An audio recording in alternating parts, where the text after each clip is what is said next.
E aí galera, beleza? Eu fiz uma apresentaçãozinha ontem aqui. Eu vou gravar a tela do computador rapidinho aqui, só pra falar mais ou menos o que tem que falar. Aí qualquer coisa vocês me falam aí depois. Bem, no primeiro slide eu coloquei aqui o nosso Buck Boost 3 e o nome do pessoal do grupo. No segundo coloquei o circuito do Buck Boost, só para relembrar o pessoal da topologia do circuito.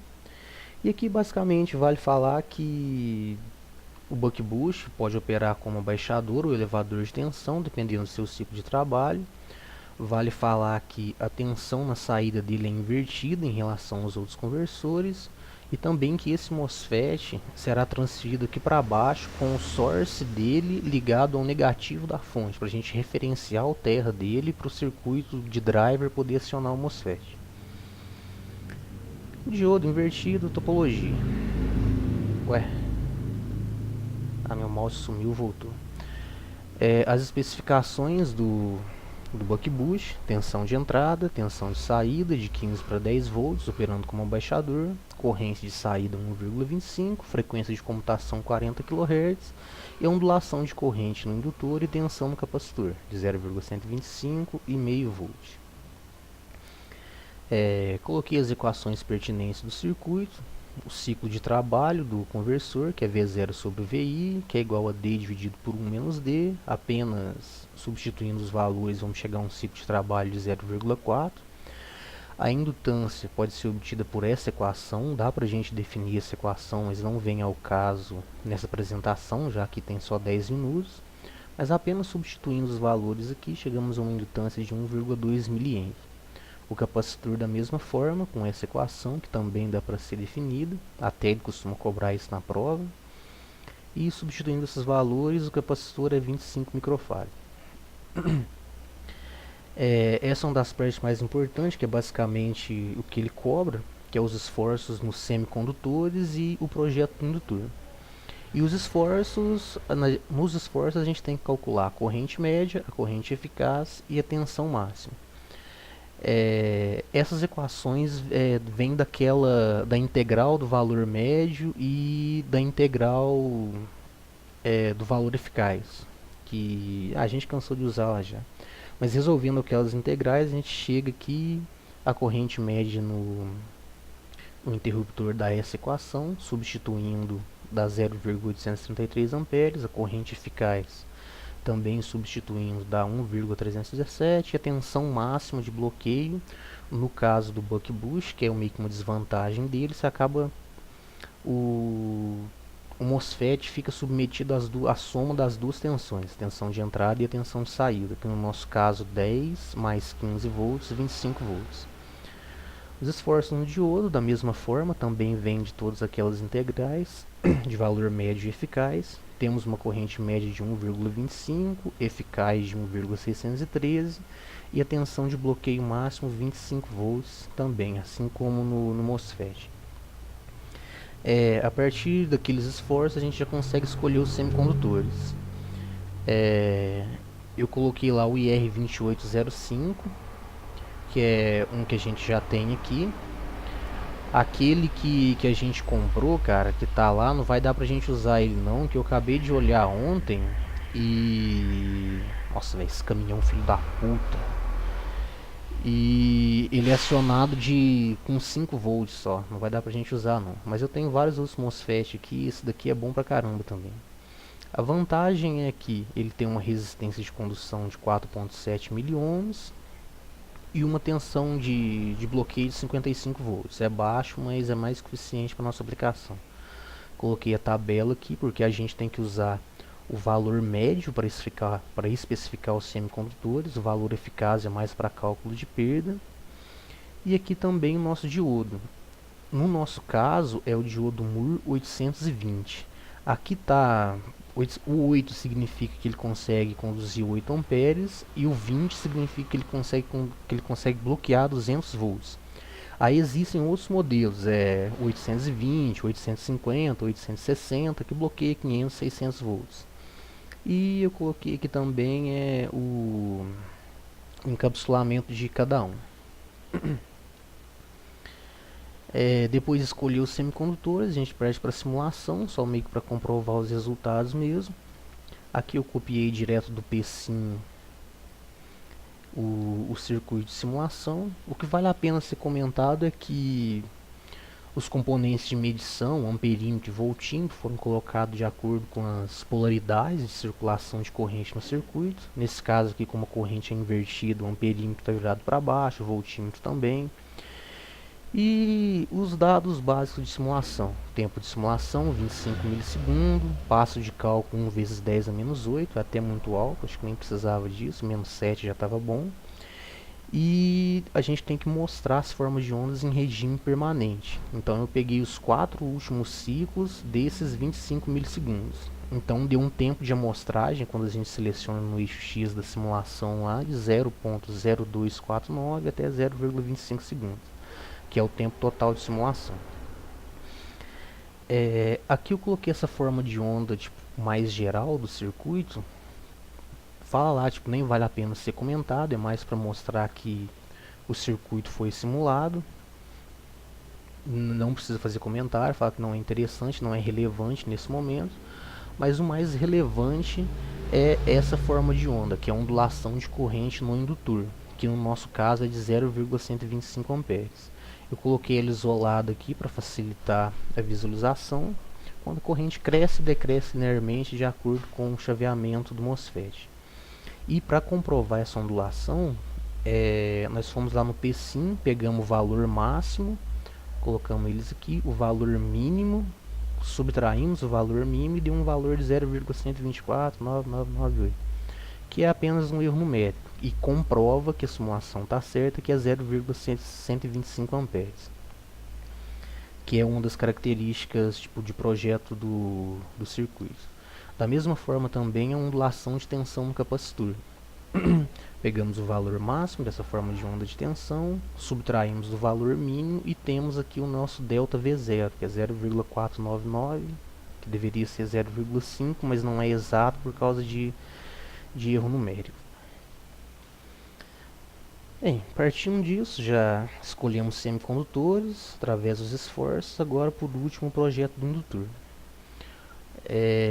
O primeiro passo no projeto do indutor é você escolher o núcleo magnético que a gente vai utilizar. Para isso a gente usa essa equação, que é o AE vezes AW, que é um produto das duas áreas do núcleo, onde o AE é a área central e o AW é a área da janela.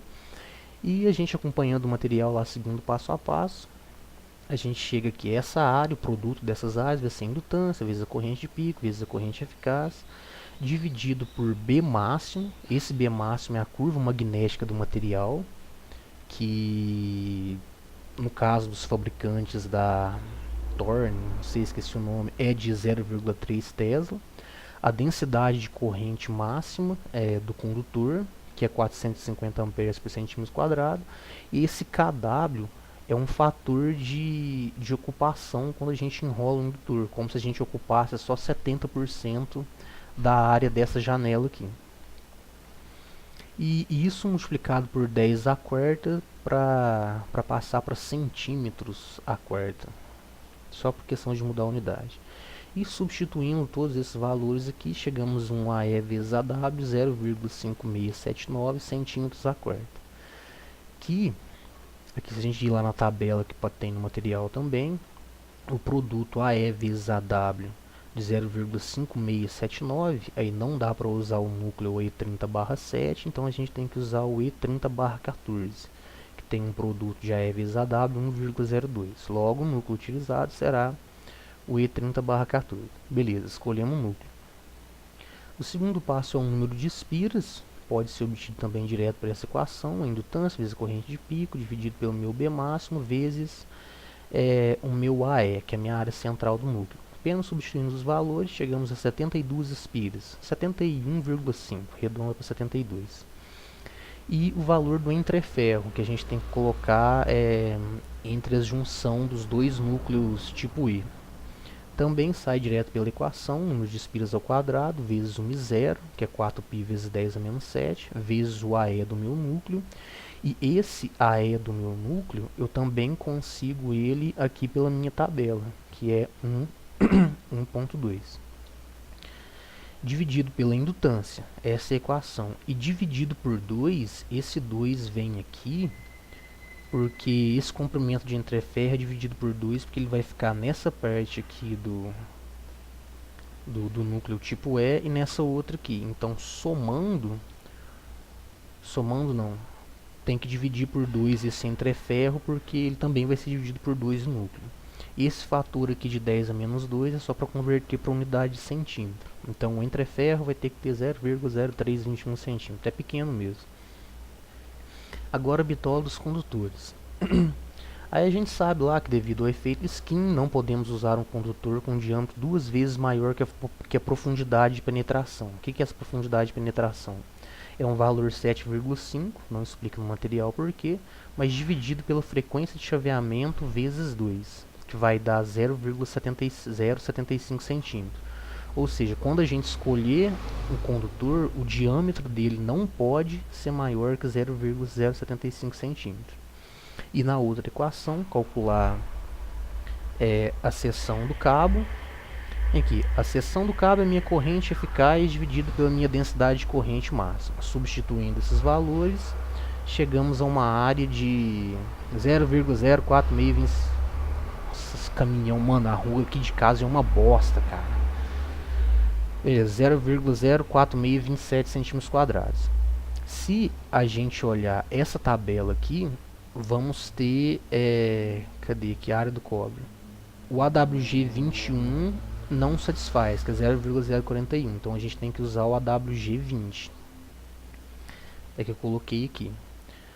Só que, como tem essa limitação do efeito skin, o diâmetro desse condutor não pode ser maior que 0,75. Só que o do AWG20 excede os limites impostos pelo efeito skin. Assim, vamos usar o AWG23, que é o que eu comprei aqui. Eu comprei o AWG20 e o AWG23, acho que umas 400 gramas de cada um. E calculamos quantos fios em paralelo serão necessários. Aí, o número de condutores em paralelos vai ser a área do meu AWG20 dividido pela área do meu AWG23, que vai ser 2,0046, que resulta em 2 condutores paralelos.